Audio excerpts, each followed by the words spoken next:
Hello, doctor, please come soon. He has high fever. But what is a fever?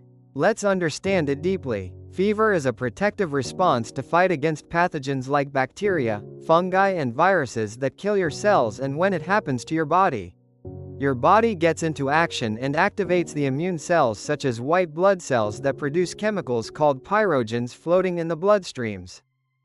Pyrogens makes their way to the hypothalamus in the brain. When pyrogen bind to specific receptors in the hypothalamus, body temperature rises.